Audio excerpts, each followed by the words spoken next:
नमस्कार। मेरी आवाज सुनो न्यूज चैनल में आप सभी का हार्दिक स्वागत है। आज हम अपने इस न्यूज चैनल में कंप्यूटर शिक्षा जगत से जुड़ी हुई बहुत बड़ी खबर लेकर आए हैं। राजीव गांधी यूथ कंप्यूटर साक्षरता मिशन पर न्यायालय द्वारा संपूर्णतः रोक लगा दी गई है। इस केस के संबंध में अधिक जानकारी के लिए आज हमारे साथ महेंद्र सिंह खींची जी एडवोकेट हैं। सर, हम आपसे जानना चाहते हैं कि रिसेंटली 23 अगस्त 2025 को रोहिणी कोर्ट द्वारा राजीव गांधी यूथ कंप्यूटर साक्षरता मिशन के लिए जो आदेश पारित हुआ है उसके बारे में थोड़ी सी विस्तृत जानकारी हमारे दर्शकों को दीजिए। जी देखिए, ध्रुव हल्दर जो वेस्ट बंगाल के निवासी हैं, इन्होंने हमारी संस्था राजीव गांधी यूथ कंप्यूटर साक्षरता मिशन के नाम का मिसयूज करते हुए और उसको गलत तरीके से प्रयोग में लेते हुए कई लोगों को इस नाम से फ्रेंचाइजियां दी, जिसकी जानकारी होने पर हमने कमर्शियल कोर्ट रोहिणी में सूट फाइल किया ट्रेडमार्क एक्ट और कॉपीराइट एक्ट के तहत। न्यायालय ने दोनों पक्षों की सुनवाई करने के बाद दिनांक 23/8/2025 को जजमेंट पारित किया और उसमें हमारी संस्था द्वारा प्रस्तुत सूट को हमारे पक्ष में डिक्री किया और जो भी डिफेंडेंट है इसमें, इस पक्षकार में जिनका मैंने पहले भी नाम लिया है, उनको सभी को पाबंद किया है कि वो हमारी संस्था राजीव गांधी यूथ कंप्यूटर साक्षरता मिशन के नाम का किसी भी तरीके से उपयोग नहीं करेंगे। इस नाम से न तो कोई प्रिंटिंग सामग्री पब्लिश करेंगे, न किसी को डिस्ट्रीब्यूट करेंगे और इस नाम से न तो वो स्किल डेवलपमेंट का कार्यक्रम करेंगे, न ही कंप्यूटर एजुकेशन का कोई काम करेंगे। यानी न्यायालय ने पूरी तरह से हमारे दावे को डिक्री करते हुए उनको पाबंद किया है कि राजीव गांधी यूथ कंप्यूटर साक्षरता मिशन के नाम से, चाहे वो वेस्ट बंगाल हो, चाहे हिंदुस्तान का कोई भी कोना हो, इस नाम से कार्य नहीं करेंगे। सर, तो क्या ये लोग किसी भी तरह से डिजिटल प्लेटफॉर्म्स पे या सोशल मीडिया या फिर वेबसाइट किसी भी तरह से ये RGYCSM का नाम यूज कर सकते हैं? जी नहीं, न्यायालय ने स्पष्ट रूप से कहा है कि इस नाम का ये किसी भी सोशल मीडिया प्लेटफॉर्म पर, यूट्यूब, फेसबुक, किसी भी तरीके से कहीं भी इस नाम का प्रयोग नहीं कर पाएंगे। RGYCSM या इससे मिलते जुलते नामों का प्रयोग कर पाएंगे? नहीं, कोर्ट ने यह भी कहा है कि RGYCSM और इससे मिलते जुलते नामों का भी ये किसी भी तरीके से उपयोग नहीं करेंगे। तो इसका मतलब हम ये समझ लें कि इस जो नेम है RGYCSM, इस पे पूर्णतः न्यायालय द्वारा रोक लगा दी गई है। वादीगण के ऊपर नहीं, जिनके खिलाफ ये जजमेंट पारित हुआ है उनको पाबंद किया है कि इस नाम का उपयोग वो नहीं करेंगे, क्योंकि हमने तो सूट फाइल किया है और हम तो इसका नाम से काफी टाइम से काम कर रहे हैं, हम तो करेंगे, हम तो इसके रजिस्टर्ड ट्रेडमार्क ओनर है। ठीक है सर, धन्यवाद। Thank you. इस केस के संबंध में अधिक जानकारी के लिए हम मिलते हैं राजीव गांधी कंप्यूटर साक्षरता मिशन के chairman doctor KP Singh ji से। सर, इस केस पर प्रकाश डालिए और थोड़ी जानकारी हमारे साथ इसके बारे में आप शेयर कीजिए।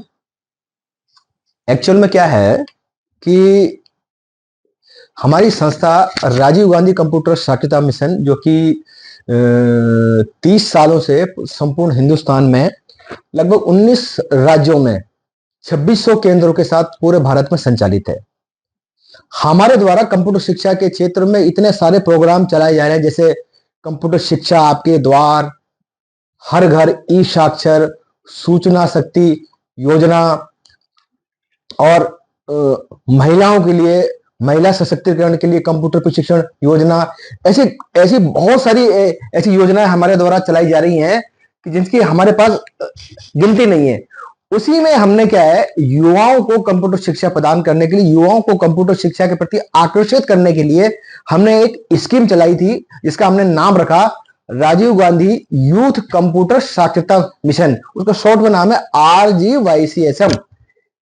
ये हमारा प्रोडक्ट था, हमारा एक कंप्यूटर शिक्षा का प्रोग्राम था, जिसको हमने ट्रेडमार्क और कॉपीराइट करवाया ताकि कोई इस दूसरा व्यक्ति इस नाम का उपयोग नहीं कर सके।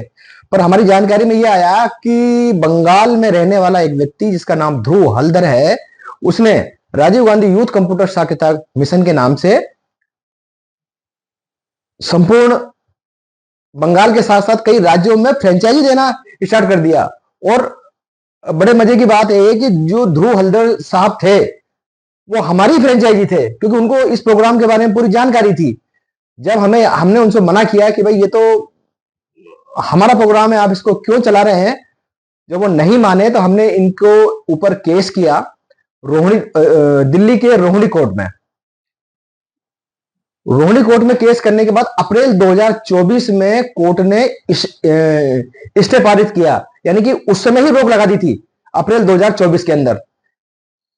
अप्रैल 2024 में रोक लगाने के बावजूद भी ध्रुव हलदर द्वारा आरजी शेषम का नाम लगातार लिया जाता रहा, इनकी वेबसाइट लगातार चालू होती रही। तो इस संबंध में हमने इनके खिलाफ contempt of court Rohini court में लगाया, जो कि आज भी जारी है। लगातार दोनों पक्षों की गहन सुनवाई के बाद, दोनों पक्षों विपक्षों के एडवोकेट के द्वारा सुनवाई के बाद दिनांक 23 अगस्त 2025 को इस केस में हमको जीत मिली और कोर्ट में संपूर्ण प्रतिबंध लगाते हुए डिग्री पारित करी आरजी वाई शेषम के खिलाफ, और हमारे पक्ष में यह पूरा फैसला हुआ। उस फैसले में स्पष्ट रूप से साफ लिखा हुआ है, बहुत अच्छा फैसला दिया है, ताकि इस तरह की जो गंदगियां जो बार बार पैदा होती हैं वो दोबारा ना हो। यह ना तो किसी भी डिजिटल माध्यम से, इंस्टाग्राम हो, फेसबुक हो, व्हाट्सएप हो, एसएमएस के माध्यम से, प्रिंटिंग मीडिया या किसी भी प्रकार से ये आरजी वाई शेषम का नाम नहीं ले सकते। पूर्ण रूप से प्रतिबंध लगाया है कोर्ट के द्वारा। अब ध्रुव हलदर द्वारा किसी भी माध्यम से, किसी भी वाया मीडिया के माध्यम से यह अब आरजी वाई शेषम के नाम का उपयोग नहीं कर सकते हैं। तो सर आगे हम आपसे जानना चाहेंगे कि जिन भी छात्र छात्राओं को इस संस्था के द्वारा मार्कशीट सर्टिफिकेट दिए गए, आगे उनके भविष्य का क्या होगा और उनके साथ आगे आप उनको क्या सलाह देना चाहेंगे? ऐसा है कि जितने भी, सबसे पहले तो जितने भी राजीव गांधी यूथ कंप्यूटर साक्षरता मिशन के नाम से जो केंद्र खुले हुए थे इलीगल रूप से, जो कि ध्रुव हलदर के द्वारा संचालित थे बंगाल के द्वारा, उन सबको एक एक सेंटर को बंद कराएंगे हम, क्योंकि वो इलीगल है और उनको बंद करना ही पड़ेगा, क्योंकि न्यायालय का आदेश है। न्यायालय के आदेश के सामने आप और हम क्या है, सबको न्यायालय के आदेश की पालना करनी पड़ेगी। और वो जल्दी, हमने इस आदेश की कॉपी लगभग सभी के पास पहुंचा रहे हैं, सबको दे रहे हैं, और उनको भी ये समझ, जो इलीगल तरीके से आरजी वाई शेषम का केंद्र चला रहे हैं, उनको भी समझ जाना चाहिए कि न्यायालय के आदेश का पालना करना चाहिए। रही बात स्टूडेंट्स की, तो जो स्टूडेंट्स का इन्होंने एडमिशन लिया, अब वो जो इनके द्वारा जो मार्कशीट और सर्टिफिकेट आरजी वाई शेषम के नाम से दिए गए, वो नल एंड वाइड है, वो किसी भी प्रकार से यूज में नहीं आएंगे, क्योंकि उनकी गलती है कि उन्होंने छात्र छात्राओं के भविष्य के साथ खिलवाड़ किया। तो छात्र छात्रा भी इनके खिलाफ लीगल एक्शन लेवे और इनके खिलाफ कार्रवाई करें, ताकि ऐसे लोगों को सबक मिले कि भविष्य में इस तरह की कोई गलती न करें। अगर फिर भी अगर ये जल्दी से इन सब चीजों को बंद नहीं करेंगे तो हाई कोर्ट में वापस से कंटेम्प्ट कोर्ट होगा, उनको निश्चित रूप से इनको जेल जाना पड़ेगा। ठीक है सर, आपकी जो जानकारी के लिए बहुत बहुत धन्यवाद। Thank you.